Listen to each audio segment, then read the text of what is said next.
अस्सलाम वालेकुम, welcome to my YouTube channel. आज की इस वीडियो में हम बायो इन्फॉर्मेटिक्स के कुछ टॉपिक्स को कवर करेंगे। मेरी कोशिश थी कि वर्चुअल यूनिवर्सिटी का फ़ाइनल तक जो सिलेबस है वो सारा कवर करूं, लेकिन मैक्सिमम जितना हो सका। इसके बाद इंशाल्लाह एक और वीडियो में बाकी सिलेबस जो है वो मैं कवर कर दूंगी। आज हमने जो पढ़ना है वो है प्रोटीन फोल्डिंग, और इसके साथ साथ हम देखेंगे प्रोटीन के स्ट्रक्चर्स, यानी कितनी टाइप के स्ट्रक्चर्स हैं और प्रोटीन फोल्डिंग कैसे होती है। अब ये तो सबको पता है कि 20 डिफरेंट काइंड्स के अमाइनो एसिड्स होते हैं, ठीक है। अब वो अमाइनो एसिड डिफरेंट शेप्स में मिलते हैं तो प्रोटीन्स जो हैं वो बनती हैं, पॉलीमराइजेशन हो जाती है इनकी, ठीक है, जिससे हमारे पास क्या बनती हैं, प्रोटीन्स। प्रोटीन्स जो हैं वो लीनियर सीक्वेंस में होती हैं और उनकी फोल्डिंग हो जाती है और वो 3D फॉर्म जो है वो ले लेती हैं। अब हमने इसी प्रोटीन फोल्डिंग को देखना है। अब सबसे पहला क्वेश्चन हमारे माइंड में आता है कि प्रोटीन जो है उसकी फोल्डिंग होती कैसे है, लेकिन ये एक ऐसा क्वेश्चन है जिसका आंसर हमारे पास अभी तक नहीं है। अब क्या है कि पॉलीमराइजेशन होती है अमाइनो एसिड्स की। अमाइनो एसिड आप देखें ज्वाइन हो गए हैं लीनियर चेन्स में, तो ये हमारे पास एक प्रोटीन आ गई, लीनियर प्रोटीन। अब जब हमने इसको रखा वाटर में, ठीक है, लीनियर चेन्स को हमने पुट किया वाटर में, तो प्रोटीन की फोल्डिंग स्टार्ट हो गई। अब हमें ये कैसे पता चलेगा कि फोल्डिंग जो है वो अपनी मैक्सिमम स्टेज पे पहुंच चुकी है, यानी कि बस जिस स्टेज तक फोल्डिंग हुई है इसने अब इतना ही रहना है। ये बात हमें कैसे पता चलेगी? ये हमें ऐसे पता चलेगी कि जो फोल्डिंग प्रोटीन्स होती हैं ना, उनकी लोवेस्ट पॉसिबल एनर्जी होनी चाहिए, यानी कि उनको बहुत स्टेबल होना चाहिए। इसको हम कहते हैं एनफिन्सन्स डॉग्मा, कि जो प्रोटीन की जब फोल्डिंग कंप्लीट हो जाती है ना, तो यूनिक होती हैं, स्टेबल होती हैं और kinetically accessible minimum free energy, यानी कि बहुत लोएस्ट पॉसिबल एनर्जी जो है ना वो उनकी होनी चाहिए जब वो कम्प्लीटली फोल्ड हो जाएंगी। अब हमारे पास इसमें एक तो ये बात आ गई कंक्लूजन में कि प्रोटीन्स जो हैं वो स्पॉन्टेनियसली फोल्डिंग करती हैं, यानी कि जब हमने लीनियर चेन्स को रख दिया कहाँ पे, वाटर में, तो फिर क्या हुआ कि उनकी फोल्डिंग हो गई। और फोल्डिंग तब तक होती है जब तक थर्मोडायनामिक स्टेबिलिटी अचीव नहीं हो जाती। और फोल्डिंग क्यों होती है? क्योंकि इन्होंने डिफरेंट फंक्शंस परफॉर्म करने होते हैं, फोल्डिंग इसलिए होती है। अब इम्पोर्टेंस देखनी है हमने प्रोटीन फोल्डिंग की। प्रोटीन्स जो हैं हमें पता चल गया स्पॉन्टेनियसली फोल्डिंग हो जाती है। इनकी फोल्डिंग क्यों होती है? क्योंकि डिफरेंट फंक्शंस इन्होंने परफॉर्म करने होते हैं। और हमें पता कब चलता है फोल्डिंग कंप्लीट हो गई, जब वो थर्मोडायनामिकली स्टेबल हो जाती हैं। उसके बाद हम स्टडी क्यों करते हैं फोल्डिंग को? अब आपको पता है कि हमारी बॉडी में जितने भी फंक्शंस हो रहे हैं ना, सब में क्या होता है, प्रोटीन्स डायरेक्टली या इनडायरेक्टली इन्वॉल्व होती हैं। अगर आप प्रोटीन में चेंज आ जाए, उसके स्ट्रक्चर में चेंज आ जाए, ठीक है, तो अल्टरनेटिवली उसका फंक्शन जो है वो डिस्टर्ब हो जाएगा। और जब फंक्शन डिस्टर्ब होगा तो उस स्टेज को हम क्या कहते हैं कि ये डिजीज्ड एनिमल है या ऑर्गेनिज्म है। अब प्रोटीन फोल्डिंग को अंडरस्टैंड करना हमारे लिए बहुत ज़रूरी है। देखें, सपोज़ करें हमारे पास प्रोटीन ए है, इसका फंक्शन जो है, इसने सपोज़ फंक्शन सी परफॉर्म करना है। हमें प्रोटीन ए की अमाइनो एसिड की सीक्वेंस पता होगी तो हम सीक्वेंस की बेस पे डिटरमाइन कर सकते हैं कि इसका स्ट्रक्चर ऐसा होगा, और हमारे पास रिज़ल्ट जो है वो बता देगा कि अगर इस स्ट्रक्चर की प्रोटीन है तो उसने फ़लाँ फंक्शन परफॉर्म करना है। अब अगर हमारे पास प्रोटीन ए के स्ट्रक्चर में चेंज आ जाएगा तो हम उसके लिए मेडिसिन आसानी से बना सकते हैं, क्योंकि हमारे पास स्ट्रक्चर मालूम है हमें कि फ़लाँ पोजीशन पे, सपोज़ इस पोजीशन पे, पोजीशन सी पे हमारे पास चेंज आ गया, ठीक है। अब पोजीशन सी के लिहाज से हम जो ड्रग है उसको प्रिपेयर कर सकते हैं उसके ट्रीटमेंट के लिए, इसलिए हम स्टडी करते हैं प्रोटीन फोल्डिंग को। अब कंप्यूटेशनल फोल्डिंग ऑफ प्रोटीन क्या है? इसमें हम क्या करते हैं कि एल्गोरिदम्स यूज़ करते हैं, टेक्नोलॉजीज़ यूज़ करते हैं, ताकि हम डिस्कवर कर सकें स्ट्रक्चरल फॉर्म्स कौन कौन सी हैं प्रोटीन्स की। क्योंकि अगर प्रोटीन की फोल्डिंग ठीक नहीं होगी ना, तो उसका क्या नुकसान होगा हमें, कि उससे हमारी बॉडी जो है वो डिजीज़्ड हो जाएगी। अब नेक्स्ट है, how do we study folding computationally, यानी कि हम इसको स्टडी कैसे करते हैं। सबसे पहले हम क्या करेंगे, हम क्लूज़ देखेंगे सारे, मतलब जितने भी हमारे पास रिपोर्टेड स्ट्रक्चर्स हैं ना, हम वहाँ से क्लूज़ लेंगे, एविडेंसेस लेंगे, उनकी बेस पे हम एनालाइज करेंगे अननोन स्ट्रक्चर्स को। यानी कि डेवलपमेंट तो वर्ड नहीं यहाँ पे यूज़ होगा, आप कह सकते हैं कि डिटर्मिनेशन होगी अननोन प्रोटीन स्ट्रक्चर की on the basis of reported protein structures. अब हमारे पास कंक्लूजन क्या आ गया कि एल्गोरिदम्स और प्रोसीजर यूज़ करते हैं प्रोटीन फोल्डिंग के लिए, ताकि हमें पता चल सके कि 3D फोल्डिंग जो है वो कैसे ऑब्टेन होनी है। इससे हमारी हेल्प कैसे होगी कि हम देख सकते हैं मिस फोल्डिंग कहाँ पे हो रही है, म्यूटेशन कहाँ पे आ रही है, चेंज कहाँ पे आ रहा है। उसके बाद है कंप्यूटिंग प्रोटीन फोल्डिंग पॉसिबिलिटीज़, मतलब कि एक प्रोटीन कितनी फॉर्म्स में एग्जिस्ट कर सकती है, हम इसमें से ये भी देख सकते हैं। सबसे पहले जो है ना वो देखें कि प्रोटीन फोल्डिंग हम बैकग्राउंड स्टडी करते हैं ना। सबसे पहले बैकग्राउंड स्टडी में क्या आता है कि प्रोटीन फोल्डिंग जो है वो हमारी हेल्प किस तरह करती है, क्योंकि वो हमें बताती है कि मिस फोल्डिंग है यहाँ पे जो है स्ट्रक्चर में प्रॉब्लम है। लेकिन सबसे पहले हमने ये देखना है कि प्रोटीन फोल्डिंग में पॉसिबिलिटीज़ कौन कौन सी हो सकती हैं, कि आइदर 3 डायमेंशनल स्ट्रक्चर बनेगा, फ्लां प्रोटीन जो है वो फ्लां फॉर्म में जाएगी, कितनी पॉसिबिलिटीज़ हो सकती हैं एक प्रोटीन के लिए। अब हमने एज्यूम करना है एक अमाइनो एसिड जो है ना वो फोल्ड हो गया 3 डिफरेंट कन्फर्मेशंस में, मतलब conformation A, B and C, यानी कह दिया अल्फ़ा हेलिक्स, बीटा शीट्स और लूप्स। अब हम देखते हैं प्रोटीन में हंड्रेड्स या मैक्सिमम अमाइनो एसिड होते हैं ना। आपको पता है ना प्रोटीन बहुत कम्प्लेक्स स्ट्रक्चर्स हैं, ढेर अमाइनो एसिड मिलके एक प्रोटीन बनाते हैं। अब साइज ऑफ प्रोटीन, अब देखें if each amino acid can take 3 different conformationals, हमने यही देखा ना कि एक अमाइनो एसिड जो है वो 3 फॉर्म्स में एक्सिस्ट कर रहा है। इसकी पेरेंट प्रोटीन में 100 अमाइनो एसिड्स हैं, तो कम्बिनेशन कितना आ जाएगा, ठीक है, हमने ये फाइंड आउट कर लिया। इस तरह हमारे पास actually great number of combinations बन जाते हैं। 1 अमाइनो एसिड जो है वो 3 फॉर्म्स लेता है और एक प्रोटीन में 100 अमाइनो एसिड्स हैं, तो आप खुद देखें कि हमारे पास कितनी फॉर्म्स आ जाएंगी। अब ये जो कम्बिनेशंस हैं, how much time is needed to fold this protein. अब हमारे पास इतने ढेर कम्बिनेशन तो बन गए ना, अब हमने देखना है कि हमें टाइम कितना लगेगा इसकी फोल्डिंग के लिए। तो इसमें हमारे पास ऑलमोस्ट 1.6 to 10-30 ईयर्स लग सकते हैं फोल्डिंग के लिए। रियल टाइम फोल्डिंग, क्या एक्चुअली इतना ही टाइम लगता है प्रोटीन को फोल्ड होने में? ज़रा सोचें, अगर इतना टाइम लगता तो हमारी बॉडी में जो प्रोटीन्स बन रही हैं उनकी फोल्डिंग में तो फिर साल लग जाते, वो तो कह लें कि फंक्शनल ही ना हो पाती। लेकिन प्रोटीन को कितना टाइम लगता है, लेस देन अ सेकेंड। अब ये कैसे करती हैं, अभी हमने ये देखना है। लेविंथल्स पैराडॉक्स कहा जाता है इस प्रोसेस को, और अभी तक हमने स्टार्ट में बात की थी, हमें एक्चुअली पता ही नहीं चल सका अभी तक कि प्रोटीन्स जो हैं वो किस तरह फोल्डिंग करती हैं। अब नेक्स्ट हम इसका प्रोसेस देखते हैं। लेविंथल्स पैराडॉक्स क्या था कि प्रोटीन्स को फोल्डिंग के लिए बहुत ज़्यादा टाइम चाहिए होता है, लेकिन जब हम एक्चुअल देखते हैं तो सिर्फ उनको लेस देन 1 सेकेंड लगता है। तो ये इम्पॉसिबल है कि हम सारी पॉसिबिलिटीज़ को कंप्यूटेशनली देख सकें। तो हमारे लिए बेसिक यहाँ पे बात यही है कि हम अंडरस्टैंड करें वो फोल्डिंग करती कैसे हैं। अब फोल्डिंग में जो फोर्सेस इन्वॉल्व होती हैं हमने वो देखनी है।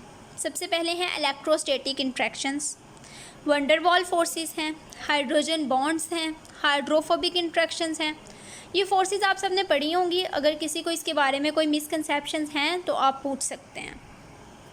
अब ये देखें, यहाँ पे हमारे पास सिंपल स्ट्रक्चर है, सिंपल फिर ये कम्प्लेक्स स्ट्रक्चर बन गया।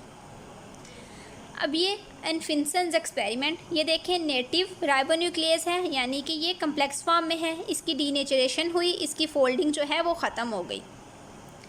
अब क्या है कि denatured reduced ribonuclease dialysis to remove urea and mercapto ethanol, ये 2 चीज़ें हमने बीटा मेरसेप्टो इथानॉल और यूरिया को रिमूव किया, एयर ऑक्सीडेशन की सल्फोहाइड्रल ग्रुप की, और ये हमारे पास जो है वो फोल्डिंग में आ गई। कंक्लूजन क्या है कि हमारे पास जो इन्फॉर्मेशन रिक्वायर्ड है प्रोटीन फोल्डिंग के लिए इसके नेटिव स्ट्रक्चर में, वो कहाँ पे प्रेजेंट है, अमाइनो एसिड सीक्वेंस में। अब देखें कि जो फोल्डेड फॉर्म है ना बहुत स्टेबल होती है। हमने स्टार्ट में बात की थी कि प्रोटीन फोल्डिंग तब तक होती रहेगी जब तक वो स्टेबलाइज नहीं हो जाती, थर्मोडायनेमिक स्टेबिलिटी नहीं अटेन कर लेती, ठीक है। अब हमें पता चल गया है कि प्रोटीन फोल्डिंग जो है उसके लिए हमें इंफॉर्मेशन कहाँ से मिलेगी, अमाइनो एसिड सीक्वेंस से। अब मॉडल्स देखने हैं हमने प्रोटीन फोल्डिंग के। बहुत इंटरेस्टिंग टॉपिक है ये, मेरा फेवरेट टॉपिक है। Information required for protein folding कहाँ पे होती है इंफॉर्मेशन, अब तो आपको याद हो गया होगा, अमाइनो एसिड्स की सीक्वेंस में, यानी कि आप कह सकते हैं लीनियर सीक्वेंस ऑफ प्रोटीन्स में। अब यहाँ पे देखें, ये हमारे पास N और C टर्मिनल के दरमियान एक प्रोटीन है। अब जहाँ पे एरो है ना, यहाँ से ये प्रोटीन हो गई फोल्ड, ये हो गया सेकेंडरी स्ट्रक्चर। अब ये फर्दर फोल्डिंग हुई, हमारे पास बन गया क्वाटरनरी स्ट्रक्चर। इसी तरह हमारे पास टर्शियरी स्ट्रक्चर आता है मुसलसल फोल्डिंग से। Several models exist for folding a protein given it's amino acid sequence, यानी कि अमाइनो एसिड सीक्वेंस की बेस पे हम प्रिडिक्ट कर सकते हैं उसकी फोल्डिंग। अब फोल्डिंग जो है ये स्पॉन्टेनियस होती है और इसके लिए कोई डेफिनेटिव हाइपोथेसिस भी नहीं है, जो हमने स्टार्ट में बात की।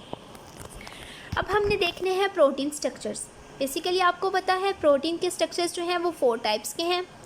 अब हम स्टार्ट करते हैं, बैकग्राउंड पहले स्टडी देख लेते हैं। ये तो आपको पता चल गया होगा अब तक, प्रोटीन फोल्ड करती हैं। फोल्डिंग क्यों करती हैं, ताकि थर्मोडाइनमिकली स्टेबल हो सकें, अपना फंक्शन परफॉर्म कर सकें, और ये 3D फॉर्म्स ले लेती हैं। ये प्रोटीन फोल्डिंग फनल है। स्ट्रक्चर 1 देखें, लीनियर अरेंजमेंट है। स्ट्रक्चर 2 देखें, इसमें हमारे पास बीटा प्लेटेड शीट्स आ जाती हैं, हेलिकल स्ट्रक्चर्स आ जाते हैं। देन हमारे पास थर्ड 1 पे क्या आ गया, टर्शियरी स्ट्रक्चर। फोर्थ 1 पे क्वाटरनरी स्ट्रक्चर। अब हमने ये देखना है। सबसे पहले हम बॉन्ड्स देख लेते हैं कि फोल्डिंग के दौरान कौन सी बॉन्डिंग जो है वो यूज़ होती है। कोवेलेंट बॉन्ड्स हैं, इलेक्ट्रोस्टैटिक बॉन्डिंग है, वंडर वाल फोर्सेस हैं और हाइड्रोजन बॉन्डिंग है। ये इनकी एनर्जीज जो हैं वो दी गई हैं। प्रोटीन स्ट्रक्चर्स बहुत ज़्यादा कम्प्लेक्स होते हैं, लेकिन वो स्पॉन्टेनियसली बन जाते हैं और हम डिफरेंट एल्गोरिथम्स यूज़ कर सकते हैं उनको स्टडी करने के लिए। अब हम देखेंगे primary, secondary, tertiary and quaternary structures. Sorry, आज ना मेरा गला बहुत प्रॉब्लम कर रहा है। सबसे पहले बैकग्राउंड में वही सेम बातें आ जाती हैं, बिना रिपीट किए हम आगे बढ़ते हैं। अब सबसे पहले क्या है कि linear sequence of amino acids होती हैं। अब सबसे पहला टाइप ऑफ स्ट्रक्चर जो लीनियर सीक्वेंस है उसको हमने कहा प्राइमरी सीक्वेंस या स्ट्रक्चर 1। अब स्ट्रक्चर 1 जो है उनमें जब फोल्डिंग हुई तो हमारे पास बनी सेकेंडरी प्रोटीन या स्ट्रक्चर 2। स्ट्रक्चर 2 में जब फोल्डिंग हुई और पैकिंग हुई तो हमारे पास आ गए स्ट्रक्चर 3। स्ट्रक्चर 3 जो है ये कंप्लीट मोनोमेरिक प्रोटीन्स हैं। ये मतलब ये कंप्लीट आप कह सकते हैं, यहाँ पे प्रोटीन जो है वो स्टेबलाइज हो गई है, लेकिन ये किसी और पॉलीपेप्टाइड के साथ मिलती है। रिमेंबर करें हीमोग्लोबिन का स्ट्रक्चर, जिसमें हमारे पास 2 चेन्स थी, बीटा अल्फ़ा चेन और बीटा चेन, यानी 2 कंप्लीट चेन्स थी, 2 कंप्लीट प्रोटीन्स थी जो आपस में मिली थी, और उन्होंने क्या बनाया था, क्वाटरनरी स्ट्रक्चर, यानी कि स्ट्रक्चर 4। अब सबसे पहले हम देखेंगे प्राइमरी स्ट्रक्चर। प्रोटीन स्ट्रक्चर जो है 1 2 3 4 में ऑर्गेनाइज कर दिए, ये आपको समझ आ गई होगी अच्छी तरह से। अगर आपको किसी बात की नहीं समझ आती तो आप कमेंट करके मेरे से पूछ सकते हैं, आई एम ऑलवेज हेयर। अब ऑब्टेनिंग स्ट्रक्चर 1, जब स्ट्रक्चर 1 की बात हो तो आपको पता होना चाहिए प्राइमरी स्ट्रक्चर है, लीनियर सीक्वेंस है अमाइनो एसिड्स की। 2 चीज़ों से हम इसको ऑब्टेन कर सकते हैं, एडमिन डिग्रेडेशन से और टेंडम मैस स्पेक्ट्रोमेट्री से। ये आप देख सकते हैं टेंडम मैस स्पेक्ट्रोमेट्री वाले लेक्चर में। डेटाबेसिस हम इसके लिए कौन सी यूज़ करते हैं, यूनिप्रोट है, स्विस प्रोट है, ठीक है। और ये प्रोटीन सीक्वेंस बेस्ड होती हैं, क्योंकि ये सिंपल सीक्वेंस है ना, लीनियर सीक्वेंस है अमाइनो एसिड्स की। कंक्लूजन क्या है कि ये प्राइमरी स्ट्रक्चर्स हैं, इनको हमने स्ट्रक्चर 1 कहा, और इनसे कौन से स्ट्रक्चर बनते हैं, सेकेंडरी स्ट्रक्चर यानी कि स्ट्रक्चर 2। अब हमने सेकेंडरी स्ट्रक्चर देखने हैं। ये देखें, सेकेंडरी स्ट्रक्चर हमारे पास आ जाते हैं, या तो बीटा प्लेटेड शीट्स हैं या फिर अल्फ़ा हेलिकल स्ट्रक्चर्स हैं। C टर्मिनल है और N टर्मिनल है। सपोज़ ये C है, यहाँ पे नेगेटिव चार्ज है, ये N है, यहाँ पे पॉजिटिव चार्ज है। इस तरह इनके दरमियान क्या होता है, हाइड्रोजन बॉन्डिंग। लीनियर सीक्वेंस है, ठीक है, हाइड्रोजन बॉन्डिंग हुई और 2 टाइप के स्ट्रक्चर जो हैं वो बन गए। ये देखें, ये आप बीटा प्लेट हमारे पास सॉरी अल्फ़ा हेलिक्स आ गया है, और ये बीटा प्लेटेड शीट्स का स्ट्रक्चर है। प्रोटीन सीक्वेंस फोल्ड हो जाती हैं, हाइड्रोजन बॉन्डिंग हो जाती है उनमें, ठीक है, और टाइप 2 के स्ट्रक्चर्स हैं, और ये 2 टाइप्स के हैं, alpha helix and beta pleated sheets. अब सेकेंडरी स्ट्रक्चर 2 में हमारे पास क्या है? 2 structures can form as a result of hydrogen bonding. N और C टर्मिनल के दरमियान हाइड्रोजन बॉन्डिंग होती है और उसमें अल्फा हेलिक्स और बीटा प्लेटेड शीट्स आती हैं। अब ये देखें स्पेशल सेकेंडरी स्ट्रक्चर, यानी कि इसमें बन गया लूप। अब लूप की प्रॉपर्टीज़ क्या होती हैं कि ये कनेक्ट करता है हेलिक्स को और शीट्स को। इनकी लेंथ जो है वो डिफरेंट हो सकती है। 3D कन्फर्मेशन में ये एग्जिस्ट करते हैं, ठीक है। और लूप्स लोकेटेड कहाँ पे होते हैं? सरफेस ऑफ प्रोटीन्स पे। लूप्स जो हैं वो एक्सेप्टेबल हैं म्यूटेशन के, यानी कि यहाँ पे सबसे ज़्यादा चांस होता है म्यूटेशन का। फ्लेक्सिबल होते हैं, मल्टीपल कन्फर्मेशन ले सकते हैं, चार्ज होते हैं, पोलर अमाइनो एसिड्स होते हैं और एक्टिव साइट्स के तौर पे भी एक्ट करते हैं। कॉइल्स इसके अलावा बन सकती हैं। कॉइल्स क्या होते हैं? डिसऑर्डर्ड रीजन्स होते हैं, लेकिन इम्पॉर्टेंट रोल प्ले करते हैं। कंक्लूजन में हमारे पास क्या है कि लूप्स एंड कॉइल्स भी सेकेंडरी स्ट्रक्चर्स हैं जो कि अमाइनो एसिड की जो लीनियर सीक्वेंस थी ना उससे बने हैं। थर्ड हमारे पास है टर्शियरी स्ट्रक्चर। टर्शियरी स्ट्रक्चर अब आपको पता चल गया होगा कि alpha helix, beta pleated sheets, loops और कॉइल्स जो हैं उनके कम्बिनेशन से हमारे पास स्ट्रक्चर 3 आता है। ये देखें, ये एक हमारे पास स्ट्रक्चर दिया हुआ है टर्शियरी स्ट्रक्चर। हाइड्रोफोबिक इंटरेक्शंस हो जाती है नॉन पोलर रीजन्स के दरमियान में। कोविलेंट बॉन्डिंग हो जाती है, डाइसल्फाइड ब्रिजेस बन जाते हैं, ठीक है। अब देखें जो सेकंड था हमारे पास उसमें सिर्फ हाइड्रोजन बॉन्डिंग थी, यहाँ पे बॉन्डिंग जो है इंक्रीज़ हो गई है। कौन कौन से हैं? डाइसल्फाइड ब्रिजेस आ गए हैं, कोविलेंट बॉन्डिंग आ गई हैं, यानी कि हाइड्रोफोबिक इंटरेक्शंस एग्जिस्ट कर रही हैं। उसके बाद क्वाटर्नरी स्ट्रक्चर हैं। इसमें क्या होता है कि मल्टीमेरिक प्रोटीन्स होती हैं। मतलब एक प्रॉपर क्वाटर्नरी स्ट्रक्चर कैसे बनता है कि जो एक पॉलीपेप्टाइड चेन बनी हुई है ना वो दोनों मिल जाती हैं। सिंगल चेन अगर होगी तो वो क्वाटर्नरी स्ट्रक्चर नहीं हो सकता, बल्कि 2 चेन्स मिल के ये स्ट्रक्चर बनाती हैं। ये आप देखें, हीमोग्लोबिन की एग्जांपल जो है वो माइंड में रखें। अब इनमें क्या होता है? हाइड्रोजन बॉन्डिंग भी होती है, कोविलेंट डाइसल्फाइड बॉन्ड्स भी होते हैं, हाइड्रोफोबिक इंटरेक्शंस भी होती हैं और आयोनिक बॉन्ड्स भी होते हैं। अगर हम स्टेबिलिटी की बात करें, 4 सबसे ज़्यादा स्टेबल है, उसके बाद 3 है, देन 2 और देन 1, यानी कि ये डिसेंडिंग ऑर्डर में आ रही हैं। तो ये था हमारा आज का लेक्चर। इसके बाद इंशाल्लाह मैं ट्राई करूँगी कि जो बाकी के सारे टॉपिक्स हैं ना वो हम एक ही वीडियो में कवर करें। Thank you very much, stay connected, Allah हाफिज़।